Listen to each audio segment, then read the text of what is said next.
Hello, everybody. Welcome back to I'm Not Crazy, the podcast for true crime, conspiracy, and all the things that make your coworkers and family uncomfortable to talk to you about. Don't worry, we're here to listen to you.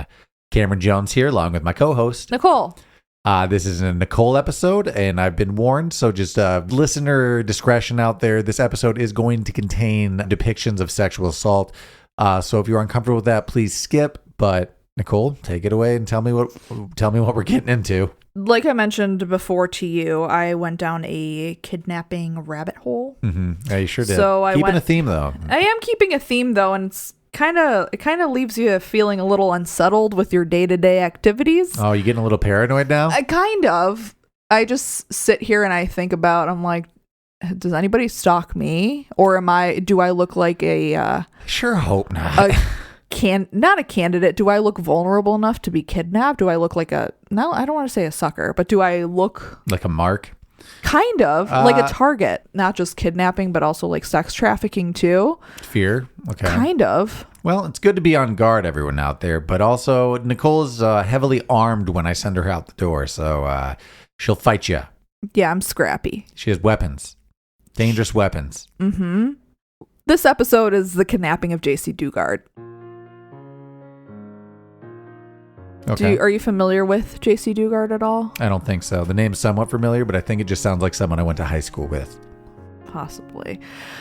On June 10th of 1991, 11-year-old girl named Jaycee Lee Dugard was abducted yards away from her home while walking to a school bus stop in Meyers, California. Even with the assistance from FBI, it brought them no closer to finding Jaycee. And after she was how old again? You said 11? 11. Okay. And for nearly 2 decades, it seems that she would never be found. Well, that's scary. At what age do you let your child go to the bus stop alone, you know? 11 sounds right. That seems like they should be able to handle that. I know, but I also feel like nowadays you shouldn't. Like, parents should probably just be with their kid at all time, or at least be looking out the window. Not at all times. I feel like it might be embarrassing to, like, for a child to, like, think about because they're at that age. I feel like until they are freshmen in high school. Oh, that's a while. Or like even, like growing up, even I noticed that some parents would sit in their cars and like watch their kids get on the school bus. Yeah. Or at least from the windows or something. Yeah. I don't think there's any harm in that, but yeah, I mean, fine. The world's a scary place. I mean, but in my small town, most of my friends would like walk or ride their bike just a couple like blocks or miles to school from in town. That's nuts. Yeah. I mean, times have changed. Yeah. Shouldn't do it. Keep an eye on your kids. Jaycee Dugard was born on May 3rd of 1980. They described that she had a typical life. She lived with her mother, Terry, and her stepfather, Carl Probin. Terry sounds like a smoker's name for some reason to me. I'm Terry. That's what I hear. Sorry. Carl and Terry Probin had another daughter named Shayna in 1991. So in this house we have... like 11 years apart. It's a gap. Yeah. So in this house we have Terry, the mom, stepfather, Carl, Jaycee, and then stepsister Shayna. Okay. So I'm going to fast forward because, like I mentioned in the beginning, she was gone for nearly 2 decades. Okay, so right now we're in 91-ish when she's disappearing? Yeah. Okay. So we're fast forwarding past her getting abducted on June 10th of 1991 while she was walking to the school bus, which was apparently very close to her house. Wait, June, should they have been in school at that point? Well, she was born in 1980. She was abducted in 1991. Oh, so I was just asking 11. June. Are our kids still in school at June? I thought they were on summer break by then. Some kids, summer school, you have summer activities. Okay. Yeah, that's fair. Just checking. That's how it was for me. Summer was break. I was off from all school activities. No, I did school activities. Not this guy. Of course you wouldn't. For 18 years, it was said that Jaycee lived in a shack in the backyard of her abusers. Probably like a Home Depot kind of thing, or like what are we talking here? I would think like a shack. Like a work shed? Like a work shed. Okay. That's what I would think. Her abusers were actually named Phillip and Nancy Garrido. Garrido, and these are neighbors, right? So they don't live that far. They don't really say if they're neighbors, but she just lived in the shack. I didn't do the actual math of like the distance between Meyers, California and I think they were from... So where she was living in the shack, it's like about a 3-hour drive from where she was in the shack and then Meyers, California. Okay, so these weren't people, though, that like were in the neighborhood seeing her often. This was maybe like... I mean, it could have been. 3 hours away, though? They would still have to be like... They just picked somebody. It wasn't like a neighbor, yeah? Yeah. Okay. A little more pre-planned. I wonder if it was just the bus stop in particular they had marked, or... I don't know. Huh. Like I said, it leads you to a spiral of just thinking... Why? For 18 years, she lived in a shack in the backyard of her abusers, Phillip and Nancy Garrido. Phillip Garrido raped her, and because of this, Jaycee actually had 2 daughters during her captivity, one at the age of 14 and one at the age of 17. Her daughters were like raised to believe that the abusers, so Nancy and Phillip, were mom and dad. Okay. Was she just still in the shack this whole time, but the kids weren't? I would think so, because it said she lived in the shack for like 18 years. Okay, but they brought the kids out of the shack and they were house kids? It seems like they were house kids. Okay, I mean, with those 2 people, though, not that's not necessarily much better, but yeah, at least they're not in the shack. So they brainwashed these girls to think that the Gerardos were mom and dad, and then Jaycee was the older sister. So Jaycee, who's actually mom, is the older sister. Still have no questions about why our older sister lives in a shack? I guess not. Her captors, Nancy and Phillip, ordered Jaycee to adopt a new name. She chose the name Alyssa. Okay. Don't know why. She just picked it. The Gerardos also constantly lied to Jaycee/Alyssa, brainwashing her so she would not feel the need to escape. So I'm guessing just through threats? Probably through threats, okay. Yeah. Now we're going to fast forward on August 24th of 2009, just over 18 years later. Phillip Garrido visited the San Francisco office of the Federal Bureau Investigation, so the FBI. Of his own accord, he just went there? He just went there. Okay. He left a 4-page essay containing his ideas about religion and sexuality. Hey, everybody, check me out. Look at me. Investigate me. Pretty much, just like Target. And I'm sure they were pretty regular ideas. So he was suggesting that he discovered a solution to problem behaviors similar to his past crimes. The essay described how he had cured his deviant behavior and how that information could be used to assist in curing other sexual predators. So was this like this kidnapping was just like an experiment for his thesis? Is that what I'm led to believe then? I don't know. Like I don't understand his thought process, because he captured this girl. He sexually assaulted and raped her. Yeah, multiple times. So she produced 2 children. Seems like he's not solved to the problem. No. I don't know if he was just doing this to like keep them off his trail, or just being like, hey, I don't need a parole officer because I came up with this wonderful idea. Okay. His essay described that he would assist in curing sexual predators by quote unquote controlling human impulses that drive humans to commit dysfunctional acts. Okay, but how though? You know, we would have to read that 4-page essay, baby. It's not that long. We could finish it within a couple minutes. Probably. On that same day, ironically, Phillip Garrido traveled to the University of California, Berkeley, with Jaycee Dugard's 2 daughters. Well, I guess it would be his daughters too. Yeah, right. And visited its campus police office, seeking permission to hold a special event as a part of he calls it his God's Desire program, which is essentially... Is he God now? Sounds like his desire. Or maybe not even, because he still has someone captive. I have no idea. But this program, I feel like it's just getting people into, I don't know, reading his fucking essay and like feeling like they can change their lives by controlling human impulses. Nuts. He spoke with a special events manager, Lisa Campbell, and she described Phillip's behavior as erratic and then described the girls being sullen and very submissive. Well, at least he brought them along too, and it wasn't just like him being out crazy and about, you know? Yeah. But I don't understand why he even took the daughters with him. Just thinking it's okay, just he's visiting a college campus. Also, if they were just like, if they were treated as regular daughters, I mean, I guess maybe they would just go out and about with him. It's just, I'm sure they look, frightened, terrified Tim Burton characters of children. Possibly. So because of this, Lisa Campbell asked Phillip Garrido to make an appointment for the next day. Of course, this man did. He left his name in the process. Great. Mm-hmm. I'm guessing that flagged some things. So she gave this information to Officer Allie Jacobs, who actually ran a background check and discovered that Garrido was a registered sex offender. Surprise, surprise. Mm-hmm. He was on federal parole for kidnapping and rape. Cool. Not cool, but you know what I mean. Well, it's a good thing he went straight to the FBI to be like, hey, guys, remember me?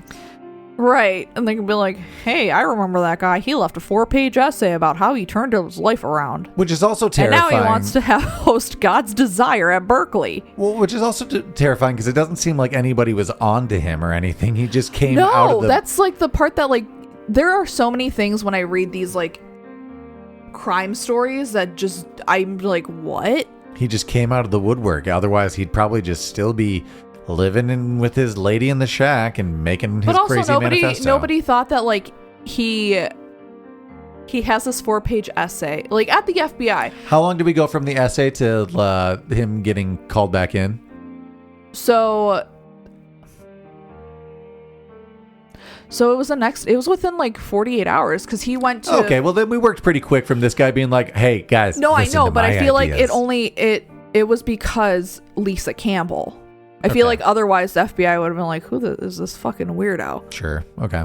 Although I probably would have been like, if he has this essay about controlling human impulses that drive humans to commit dysfunctional acts, and he has 2 little sullen and submissive girls with him. Sure. And he has a history of sexual assault. I sure hope that they I feel like there are so many puzzles there's so many pieces to this puzzle that just fit together, and it took Miss Officer Allie Jacobs and Lisa Campbell to hop on the scene. Yeah, it didn't take much. He gave him a lot. Yeah. But I lost my train of thought. Go ahead. Oh, Phillip Garrido and the girls returned for their appointment at 2 p.m. the following day. Officer Allie Jacobs attended the meeting, of course. The girls appeared to the officer to be pale as they have not been exposed to sunlight. Duh. And they weren't in the shack, at least. They still have just full house privileges. I feel like he had to have still wasn't good. Yeah. I gotcha. And she also felt that their behavior was unusual. I mean, if they're sullen and submissive, yeah, it's going to be a little weird. Sure. Yeah, makes sense. Phillip Garrido's several parole violations were a basis for an arrest. So Officer Jacobs phoned the parole office to relay her concerns and even leaving a report on voicemail. If he already has these parole violations, why wasn't someone looking into it already? It's like they could have maybe... Like I said, there's so many pieces of this puzzle that fit together. It seems like someone should have checked out his property, maybe heard some weird noises from the sheds, found those Tim Burton kids huddled in his house. Okay. Weird. After hearing Officer Jacobs' recorded message, 2 parole agents drove to Nancy and Phillip's house later that day. Upon arrival, they actually handcuffed Phillip Garrido and searched the house, finding only his wife Nancy and his elderly mother at home. Which Grandma? What? So we kind of got a Texas Chainsaw Massacre situation going on here where we have a whole decrepit, gross family hanging out in the house. It seems like it, but also Grandma? What the fuck? I mean, how old is she? Is she Charlie in the Chocolate Factory bedridden and she can't do anything? I don't know. But she's elderly and she's at home while all of this is happening. Well, let's hope that she was just immobile and living in horror at what was happening. Or maybe she... unable to act. Maybe I shouldn't be that harsh on Grandma. Maybe she has dementia. Maybe she has Alzheimer's. So when the 2 girls are there, she's like, oh, these are my grandbabies. Yeah, or, she's just a terrible person too. Bore a monster, so who's to say? The parole agents then drove him to the parole office. En route, Garrido said that the girls who accompanied him to UC Berkeley were the daughters of a relative and that he had permission from their parents to take them there. I think legally you just don't have any permission ever to do that. So No.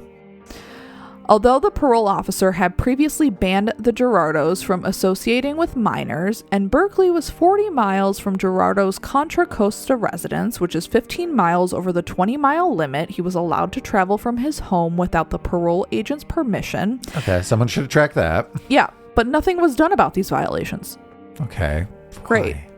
After reviewing his file with a supervisor, they drove Gerardo home and ordered him to report to the office again the next day to discuss his visit to UC Berkeley and to follow up on the officer's concerns about the two girls. Yeah, but do they have custody of the girls, or they just leave with him still? I think they just left with him.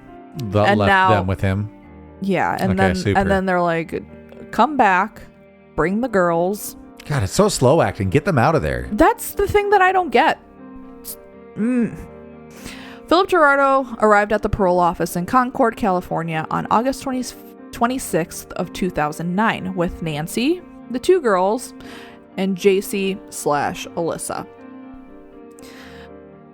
The parole officer decided to separate Phillip Garrido from the women and the girls to obtain their identification. Yeah, that makes sense. You don't want them around. Right. So Jaycee, maintaining her false identity as Alyssa, she told investigators that the girls were her daughters. Although she indicated that she was aware that Phillip Garrido was a convicted sex offender, she stated that he was a changed man and a great person. Have you read the manifesto? It's only 4 pages. And he was good with her kids. And the statements were also echoed by her two daughters. Okay. Probably as hauntingly vacant, but... Possibly. When they pressed for details to confirm Alyssa's identity, Jaycee/Alyssa became extremely defensive and she was very agitated, demanding to know why she was being interrogated. Okay. So we have some Stockholm syndrome going on, it seems, and she's been in a little too long. Yeah. Okay. And subsequently stated that she was a battered wife. This is like her whole story. So she claimed that she was a battered wife from Minnesota in hiding from her abusive husband. So Phillip took her in, and he was this great man. Okay. Do you think she actually believed that story that got fed to her at this point, or she's just so scared she's still just like trying to come up with I think plausible probably things to keep her probably and the kids? fear. Okay. I would think so. I mean, you're trapped with this man for 18 years. He's raping you, telling you lies, feeding you this false information. You have to create this new identity. I mean, you live in a shack. I mean, that's what you've known since you were 11, essentially. Yeah, that's true. The parole officer eventually called the Concord police. Upon arrival of a Concord police sergeant, Phillip Garrido, admitted that he kidnapped and raped Jaycee Dugard, who's Alyssa. That's a quick flip. Yeah, he probably just panicked. It seems like if anybody then just would have done a parole checkup and like seen that he, Yeah. Seems like this could have been solved a while ago. I agree. Only after this, she properly identified herself as Jaycee Dugard. Woohoo, she's back. Investigators believe that Jaycee experienced Stockholm Syndrome, like you mentioned, during her period of captivity. I mean, she was 11, being fed all this information. So a part of her does like him, though, at this point. I think so. Okay. Because she's told this. She was probably told by, like, Nancy and Phillip, like, I'm a great man. Mm-hmm. I'm a wonderful human being. I'm so nice to your daughters. Our daughters. Gross. Mm-hmm. Mm-hmm.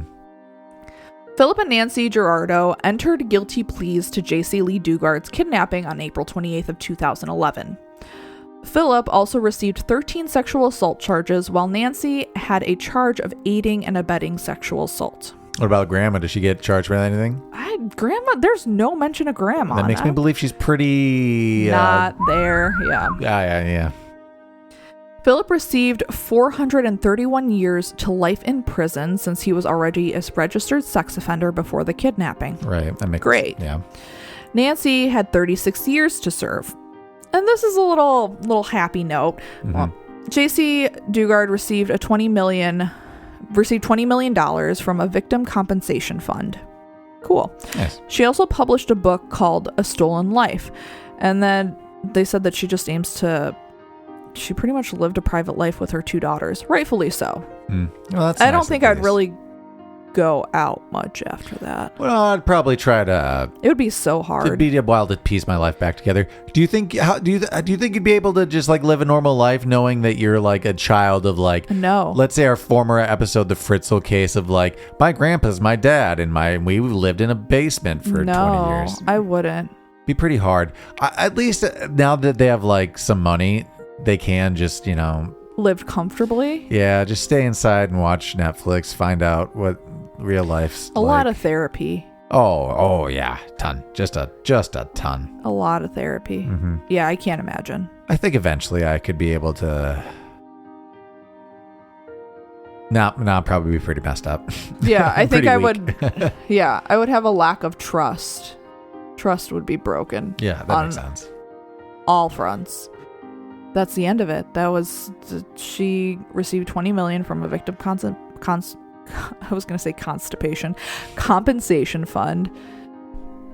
Phillip is 431 years to life, and Nancy, I think she should have gotten more than 36 years. Both still alive and still in prison, I assume, by the years they got. I assume. Okay, well, happy ending there at least.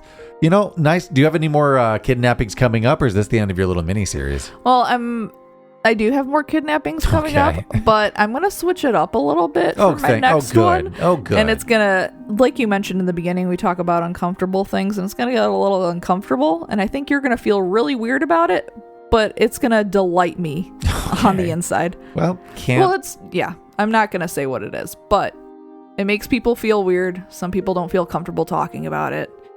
It's out there. I'm gonna bring it up. Okay, well, look forward to it's very vague, but that's what I got. Look forward to that in the future. Yeah. Well, thanks for listening to our episode on the case of Jaycee Dugard. If you like what you heard, make sure you like and subscribe on your favorite podcast app. Make sure to rate and review, tell your friends and family, spread the word on our fun little cult here.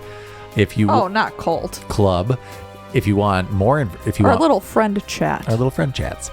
If you want more content, make sure to follow the entire Majestic Jam Network, Urban Hermit Podcast, Cult Classic Podcast, and the Highwire Podcast. And you know what? Just like us a little bit. That's pretty cool too. Yeah, we'd appreciate it. Follow us on social media, all that good stuff. And until then, we'll check you on the next one. Bye. Bye.